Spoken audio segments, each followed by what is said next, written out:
Bonjour à tous, je suis Sandrine Muller-Boire, je suis guérisseuse et voici mon stagiaire Élise. Aujourd'hui, comment je suis sortie de mon burn-out? Alors, ouais, lui il m'y a bien aidé, hein. Les animaux, c'est vrai qu'ils sont tellement empathiques qu'ils absorbent vraiment les mauvaises énergies et qu'ils font tout pour aider, ça c'est sûr. Euh,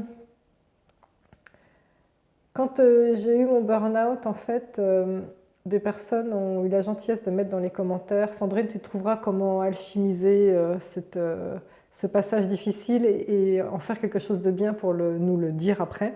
Donc j'ai retenu la leçon et oui, quelque part ça a été un moteur de me dire: allez Sandrine, observe bien tout ce qui se passe dans cette transformation, euh, toutes les étapes que tu as mis en place, parce que tu vas pouvoir les partager. Donc ça me fait plaisir de les partager. Il y a certains YouTube, dont un qui s'appelle Guérisseurs, le revers de la médaille, où j'ai senti le burn-out arriver à ce moment-là, parce que des personnes qui avaient trois personnes notamment qui avaient le cancer avec qui je travaillais sont décédées la même semaine, et c'était un gros choc pour moi. Je pense que ça a été le point de départ du burn-out. Et puis ensuite, j'ai fait d'autres YouTube, notamment un où je partageais des techniques énergétiques pour se dépolluer, où je disais je fais un petit burn-out. Donc en fait, c'était une descente de plus en plus sous enfer, jusqu'à arriver vraiment au fond du trou où j'ai failli en mourir.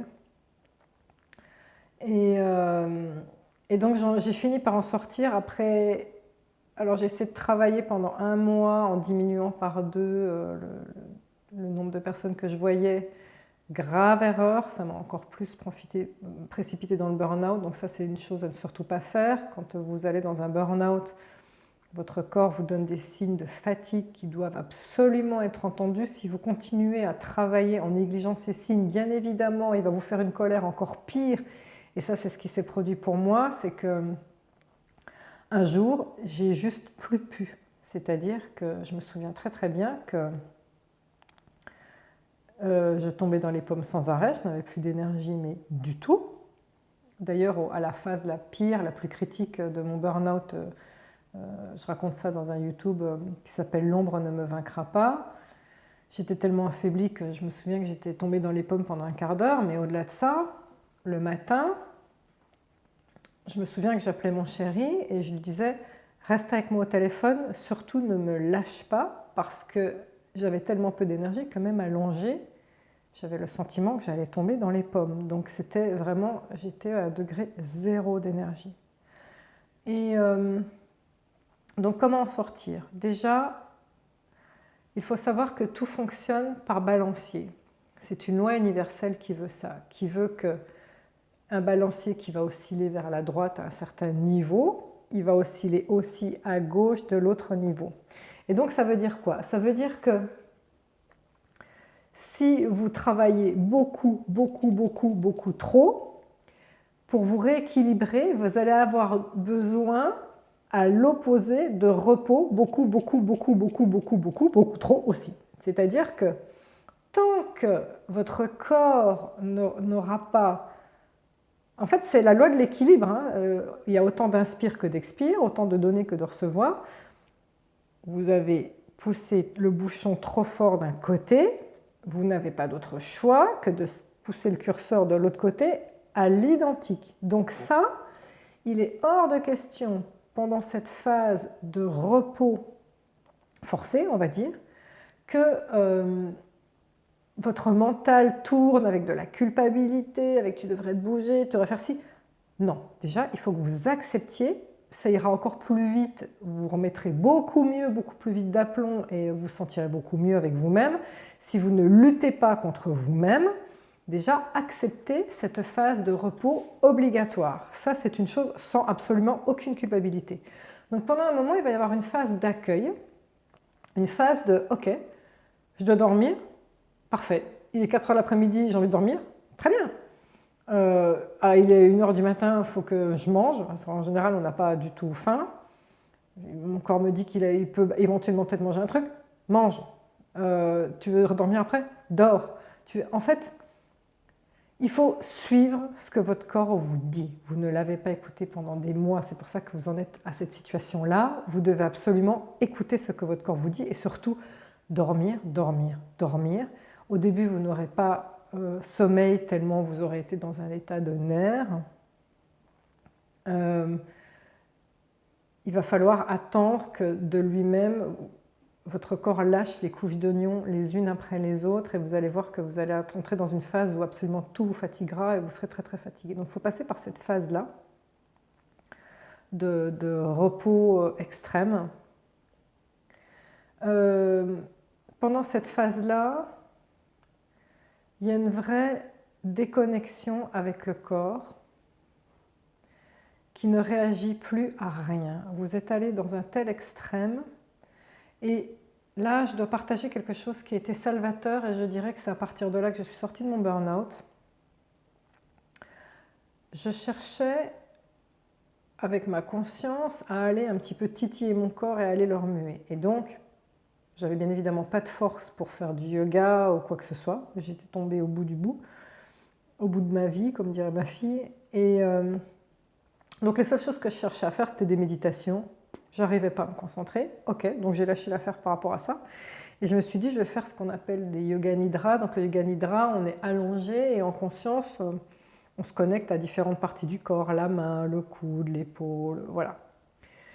Et un jour, j'ai une conversation avec une personne que j'avais connue dans le cadre des soins, qui s'appelle Élise, qui est devenue mon amie, qui était une personne qui a connu Louis Sanza pendant une dizaine d'années, je crois, donc il connaissait vraiment ses fondements de la voie du sentir, c'est ce qu'il m'a transmis.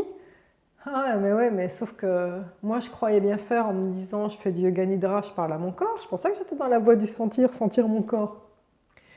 Et donc avec Élise, j'ai cette conversation, je lui dis écoute Élise, je suis catastrophée, je fais des yoga nidra, je parle à mon corps, je lui dis en temps normal quand ça allait bien, au minimum, ça frétillait un petit peu dans ma main, je sentais les vibrations. Par exemple, si j'envoyais ma conscience dans ma main, et je lui dis, même au meilleur de ma forme, quand j'avais beaucoup d'énergie, carrément, ça me donnait des charges électriques. Et je lui dis, là, mon corps ne me répond pas, il ne me parle pas.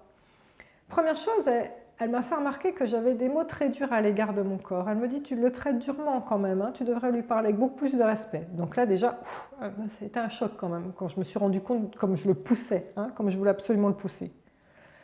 Mais c'est surtout là où elle m'a filé une sacrée claque, c'est que elle m'a dit, j'entends Sandrine qu'avec ta conscience tu veux lui parler. À quel moment lui te parle? À quel moment est-ce que tu l'écoutes? Ça, c'est une des clés. Votre corps est dans ce stade-là parce que vous ne l'avez pas écouté. La première phase pour sortir de ce burn-out va être de l'écouter, littéralement. C'est-à-dire, vous voyez un prof quand il est face à sa classe qui vient de poser une question. Ok, quelqu'un a la réponse, comme ça, et il regarde tous ses élèves comme ça pour voir qui va dire quelque chose. Eh bien, c'est exactement la même chose. Tous les soirs, je m'octroyais 5 minutes, donc faites pareil, 5 minutes par jour, quand vous voulez, le soir ou dans la journée. 5 minutes où j'étais allongée en conscience et j'étais comme le prof et je parlais à mon corps et je disais « Ok, qui a quelque chose à me dire? Qui veut me parler ?» Alors ce qu'il faut que vous compreniez, c'est que comme vous êtes totalement déconnecté de votre corps, au début, personne ne va vous parler. Vous n'allez rien sentir. Sauf que la non-sensation est une sensation. C'est-à-dire, comme vous êtes en conscience et que vous cherchez à entendre votre corps, le fait de ne pas l'entendre, c'est déjà un début. C'est comme écouter le silence. Si j'écoute le silence et que j'entends rien, comme il y a quelque chose d'actif, il se passe quand même quelque chose. Donc au départ, vous allez vous connecter à votre corps, puis il ne se passe rien. Oui, mais tous les soirs, vous allez continuer pareil. Qui a quelque chose à me dire? Et là, d'un seul coup, oh, je sens des palpitations cardiaques. Oh, bonjour mon cœur. Qu'est-ce que tu as à me dire? Avec votre conscience, vous allez aller près du cœur en lui demandant l'autorisation de l'observer. Et juste, vous allez observer ses palpitations, son arythmie, voilà, les peurs qu'il va créer. Vous allez les entendre, ces peurs, comme un parent écouterait un enfant avec beaucoup de bienveillance. Vous écoutez ces peurs qui naissent dans votre cœur.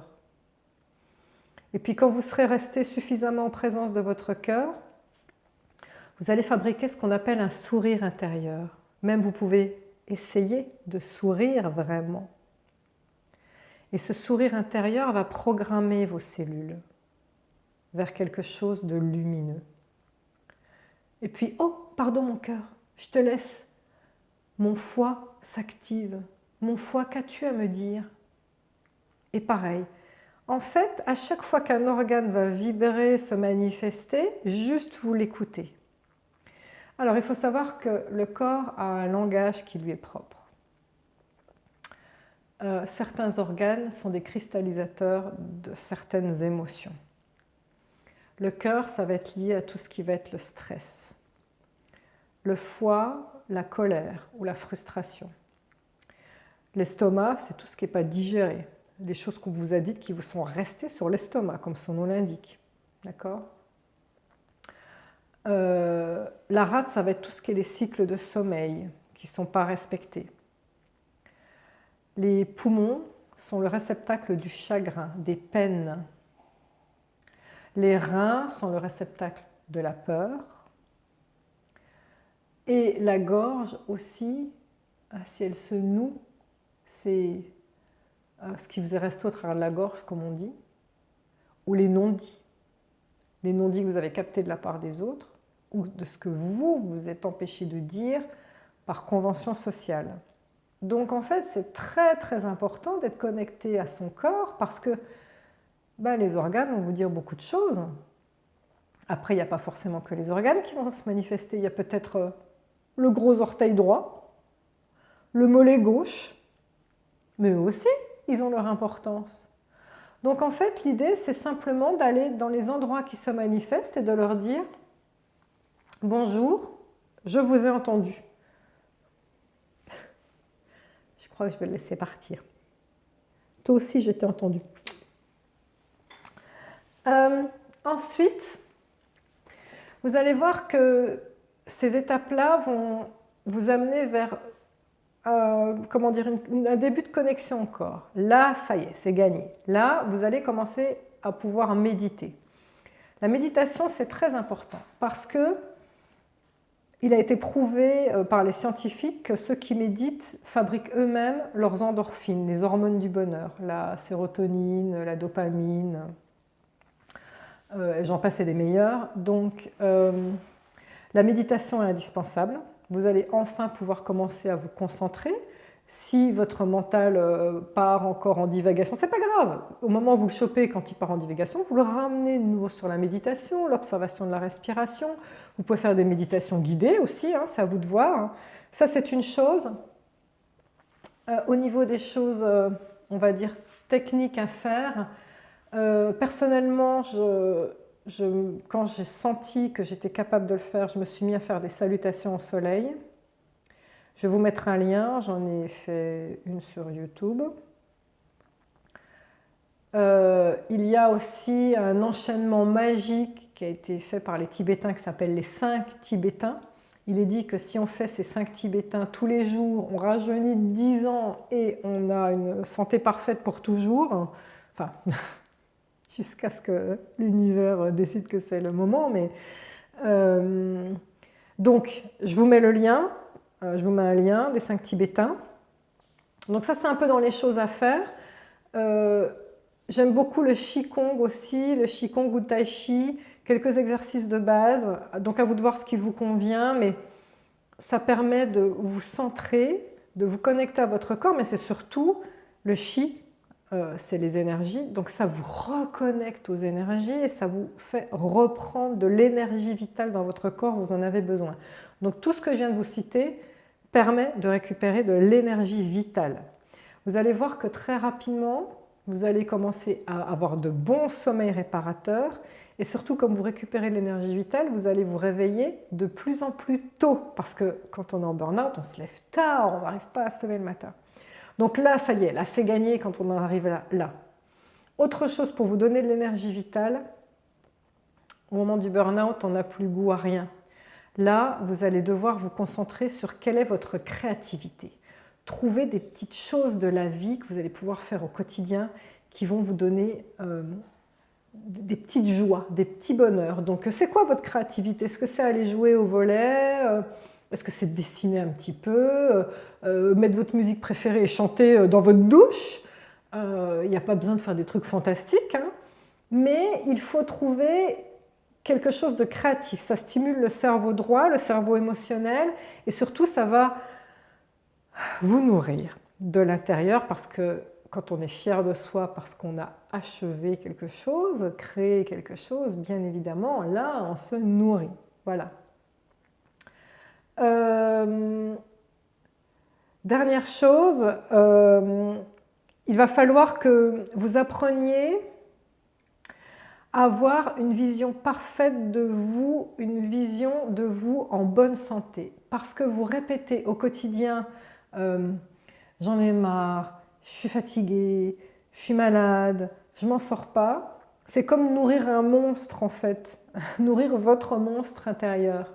En réalité, ce qui est important, c'est pareil, de temps en temps, ménagez-vous 5 minutes où vous allez pouvoir vous reconnecter, c'est un peu comme l'auto-hypnose, à un vous qui a été en bonne santé à une époque. Souvenez-vous de vous quand vous étiez en bonne santé, dans une situation idéale, dans un lieu magnifique, pendant les vacances, avec votre chéri, j'en sais rien. En pleine santé, en pleine vigueur, rappelez-vous ce personnage. Parce que vous devez avoir, c'est le but vers lequel vous tendez. Vous devez avoir cette image de vous en pleine santé. Si vous n'arrivez pas à rappeler cette image de vous en pleine santé, ayez de la gratitude. La gratitude est une vibration élevée, juste en dessous de la joie, donc qui va vous permettre d'avoir de bonnes vibrations. Donc ayez de la gratitude vis-à-vis de vous, vis-à-vis de l'univers. Merci, merci merci d'être qui je suis, merci pour les beaux enfants que vous m'avez donnés, merci. Trouvez, mais il faut de la gratitude. Voilà. Et puis, alors aussi, dernière chose que je voulais vous dire, le burn-out n'est pas là pour rien. J'ai fait un YouTube qui s'appelle Cancer, dépression, burn-out, un cadeau de la vie. Donc, je ne vais pas revenir dessus, mais en tout cas, le burn-out, il faut savoir que c'est un peu comme cramer au lance-flamme tout sur votre passage et renaître à vous-même. Ça sert à ça. Eh bien, au moment où vous allez sortir de ce burn-out, il est important que vous compreniez qu'il ne faut pas comparer à ce que vous avez connu. Tout va être neuf. Vous aurez des ressentis nouveaux, vous appréhenderez les choses sous un nouveau regard, sous un nouvel angle.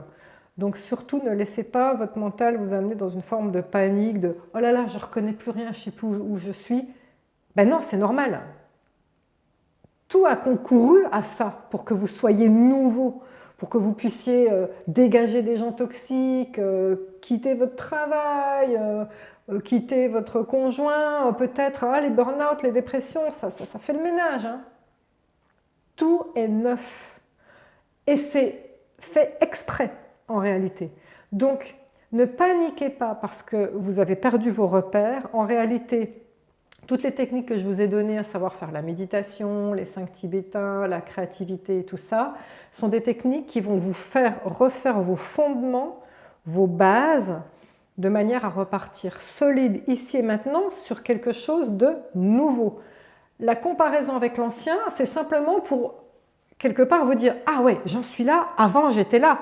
Mais c'est pas comment je fais pour revenir au vieux truc d'avant. Ah non, ça on s'en fout, c'est fini, c'est surtout pas ça. C'est « Ah ouais, maintenant je vois les choses de telle manière. Ah ouais, maintenant je pense ça. Ah ouais, dis donc, parce qu'avant je n'étais pas là ». Donc c'est plutôt une comparaison qui vous permet d'utiliser ça comme levier pour avancer, mais surtout pas pour rechercher les vieux fondements. Ça c'est terminé. Vous faites vos nouvelles fondations. Voilà. J'espère que ces clés vous serviront et je vous envoie plein de bonnes énergies. Je suis avec vous pour votre reconstruction. Namasté.